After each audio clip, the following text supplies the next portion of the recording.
Քաղաքական ուժերը յուրաքանչյուրը ունի իր անելիքը, առանցին կապված քարոզչության առանձնահատկությունների հետ, որտեղ յուրաքանչյուրն ընտրում է իր տակտիկական քայլերը, ինչպես ներկայանալ հանրությանը, ինչպիսի կոչերով, թեզերով, ինչպես շփվել ընտրողի հետ։ Ամենայն դեպս այս առումով մենք դեռևս չենք ուզում խաղակարգերը, թե ինչ ենք անելու, բայց որ պատրաստ ենք ընտրություններին եւ կարողանալու ենք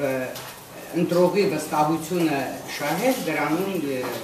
ես կարող եմ վստահաբար ասել, որ որևէ մեկը ով չկասկածի։ Եվ մեզ համար ամենակարևորը ընտրողի հետ շփումը չէ, ես կարծում եմ, որ ամենակարևորը ընտրական այս բոլոր գործընթացներում միասնաբար ընտրակեղծիքների դեմ պայքարելն է։ Իսկ ընտրակեղծիքների դեմ պայքարելը ամենակարևորն է հաղթանակը գրանցելու համար։ Այլ ճանապարհ մենք չունենք, ինչքան էլ փորձենք ընտրողների հետ լինել ուղիղ կապի մեջ, համոզել գնալ ընտրության, չվերցնել ընտրակաշառք կամ չմասնակցել կրկնակի քվեարկություններին, չգնալ խաղային հեղինակությունների ազդեցությամբ կատարել, ես կարծում եմ քրեորեն աճելի հանցամ, միևնույն է ընտրողներին մի ստվար զանգված, դեռևս կախվածության մեջ են մտնում թվարկածս հանգամանքներից։ Ուստի ես կարծում եմ, որ մենք բոլորս միասնաբար անելիք ունենք այդ դաշտում։ Դա պետք է ոչ միայն մեզանից յուրաքանչյուրին առանցին, այլ դա պետք է մեր պետականության համար։ Մենք պետք է ի վերջո ժողովրդավարությունը դարձնենք անդարձ, դա պետք է կայուն, հաստատուն ճանապարհ հարթի իր համար եւ այլևս որևէ մեկ կուսակցություն, եթե գնում է ընտրությունների, մտածի թե այն ինչ որ ինքը անում է, ի վերջո փոխվելու է որպես արդյունք, ինչ որ մեկը նստելու է, ինչ որ մի սրահում եւ փոխելու ամբողջ ընտրությունների արդյունքները։ Մենք պետք է յուրաքանչյուրս վստահ լինենք, հավատանք այդ արդյունքներին եւ գնանք արդեն քաղաքակիրթ ճանապարհով, շնորհավորենք միմյանց եւ անցնենք մեր խաղաղ աշխատանքով, այլ ոչ թե հավաքվենք ու հրապարակներում նորից պայքարենք ընտրակեղծիքների եւ ընտրակեղծարան իշխանավորի։ Որ պետք է այո ստեղծել միասնական շտաբ, որտեղ պետք է օպերատիվ հավաքագրել բոլոր կեղծիքները, եթե դրանք տեղ գտնեն ինչպես նախընտրական փուլում, այնպես էլ բուն ընտրությունների վրա, դրանք արագ արձագանքելու խմբեր ստեղծել, փորձել ժամանակին կանխել։ Բայց ամենակարևոր խախտումը, որ արդեն ընթանում է, տեղի է ունենում, դրա մասին պետք է մենք բոլորս իմանանք։ Մենք գիտենք, որ ցանկացած մակարդակի ընտրություններում, դա կլինի տեղական ինքնակառավարման համապետական նախագահի, կրկնակի քվեարկությունը ապահովում է ընտրողների վերագնահատման միջոցով։ Տարբեր համայնքների, օրինակ ենթադրենք որևէ գյուղում ընտրություն է, հարևան գյուղից մարդկանց դրանցում են այդ գյուղում եւ նախ մասնակցում են այդ համայնքի ընտրություններին։ Այժմ Երևանում այդպիսի գործընթացներ են գնում։ Բերում են տարբեր գյուղերից, շրջաններից մարդկանց եւ նույնիսկ միմյանց օրդորում են, որ ինչքան կարող է շատ մարդ բերեք շրջաններից եւ գրանցեք Երևանում ձեր բնակարանների վրա։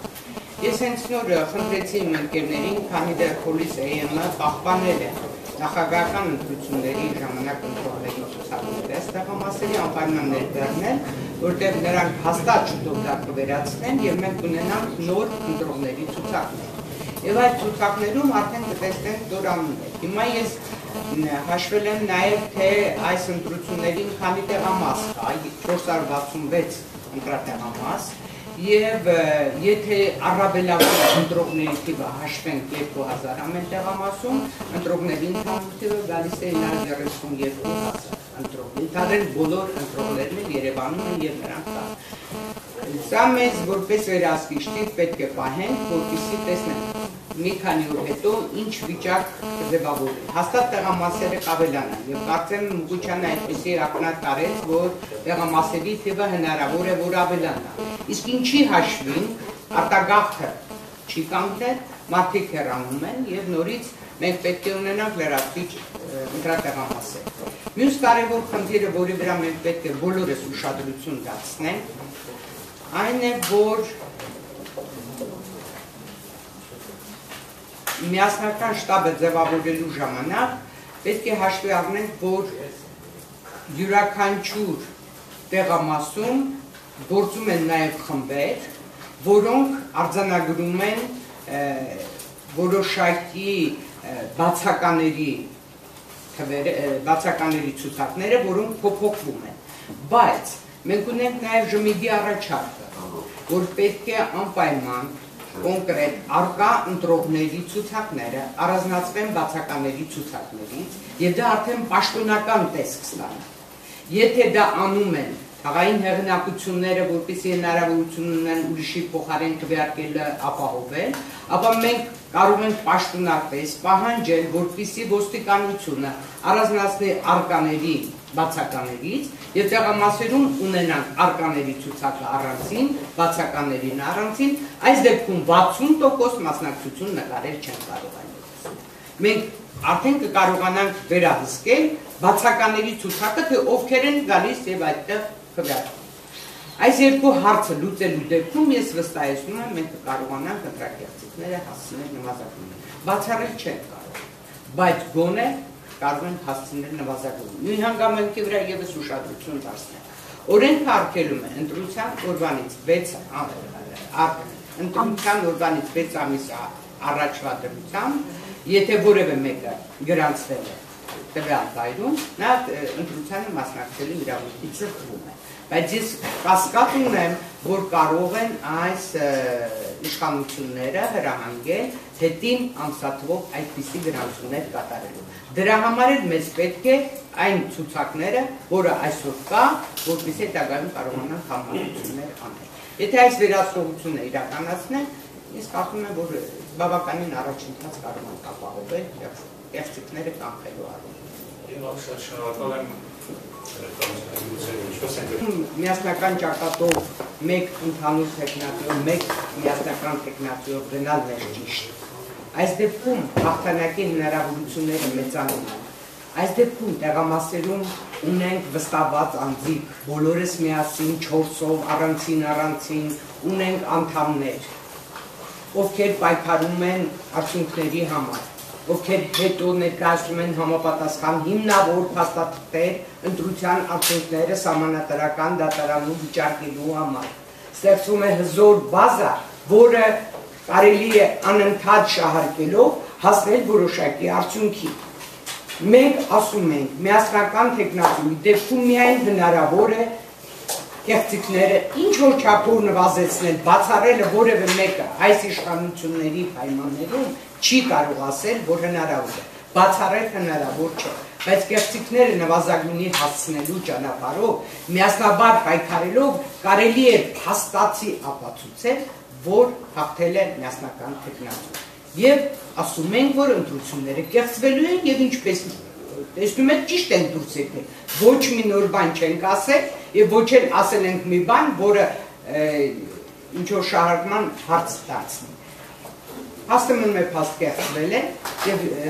որևէ մեկը այսօր չի կարողանում ապացուցել, որ չեն կեղծվել կամ իրենք հաղթել են, մյուս կողմն է հաղթել, այլ ոչ թե նա ով այսօր նստած է Բաղրամյան 26-ում։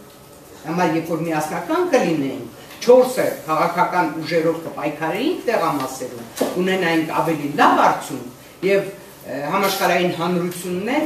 կտար ճիշտ գնահատական եւ ոչ թե միանգամից կընդուներ արդյունքները։ Այդ ժամանակ հատը կմասնակցեր, եթե միասնական լիներ։ Չէ՞ որ մենք գնում ենք այդ ճանապարհով։ Չէ՞ որ մենք գնում ենք այդ ճանապարհով։ Եթե դա ակնհայտ կեղծիքներով ընթացող գործընթաց լինի, այսինքն ընտրությունների օրը վայնասուն, տես, ջարդ, լուծումներ եւ ի վերջո նկարչություն եւ բոլորս ունենք արձանագրություններ փաստել, իհարկե դրանից հետո պետք չէ։ Գնաս ինչ կայս։